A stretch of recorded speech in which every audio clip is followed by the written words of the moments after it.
গুরুতর অসুস্থ বাবর দুবাই হাসপাতালে ভর্তি। পবিত্র ওমরাহ পালনের যাত্রাপথে বিমানে শ্বাসকষ্টের গুরুতর অসুস্থ হয়ে পড়লে বিএনপি নেতা সাবেক স্বরাষ্ট্র প্রতিমন্ত্রী লুৎফুজ্জামানের বাবরকে দুবাইয়ের একটি হাসপাতালে ভর্তি করা হয়েছে।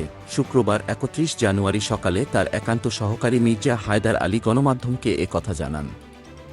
হায়দার আলী বলেন, ঢাকা থেকে মদিনার উদ্দেশ্যে যাত্রাপথে বিমানে এমিরেটস এয়ারলাইন্স হঠাৎ প্রচণ্ড শ্বাসকষ্ট অসুস্থ হয়ে পড়লে দুবাইতে অবতরণের পর তাকে দ্রুত বিমানবন্দরের কাছে একটি ক্লিনিকে নেওয়া হয়। সেখানকার চিকিৎসকরা পরীক্ষা নিরীক্ষা করে তাকে দ্রুত হাসপাতালে ভর্তির পরামর্শ দেন। এখন স্যার দুবাইয়ের একটি হাসপাতালে ভর্তি আছেন। চিকিৎসকদের নিবিড় পর্যবেক্ষণে তার চিকিৎসা চলছে। হায়দার জানান, লুৎফুজ্জামান বাবরের পাশে তার বড় ছেলে রয়েছেন। বৃহস্পতিবার ৩০ জানুয়ারি সন্ধ্যা ৬টায় এমিরেটস এয়ারলাইন্সের বিমানে বড় ছেলে লাবিব ইবনে জামান সহ মদিনার উদ্দেশ্যে রওনা হন।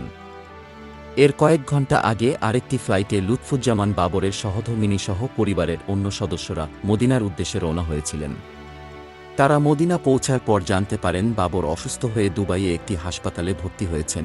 পবিত্র ওমরাহ পালনের উদ্দেশ্যে বাবর তার পরিবারকে নিয়ে প্রথমে মদিনা, এরপর মক্কায় ওমরাহ পালনের কথা ছিল।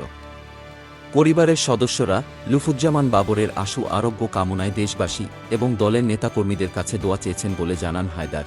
দীর্ঘ ১৭ বছর পর কারাগার থেকে মুক্তি পেয়ে গত ২০ জানুয়ারি বুকের ব্যথায় অসুস্থ হয়ে গুলশানের ইউনাইটেড হাসপাতালে ভর্তি হয়েছিলেন বাবর। সব মামলা থেকে খালাস পাওয়ায় গত ১৬ জানুয়ারি দীর্ঘ ১৭ বছর পর কারামুক্ত হন বাবর। BE news, Dhaka.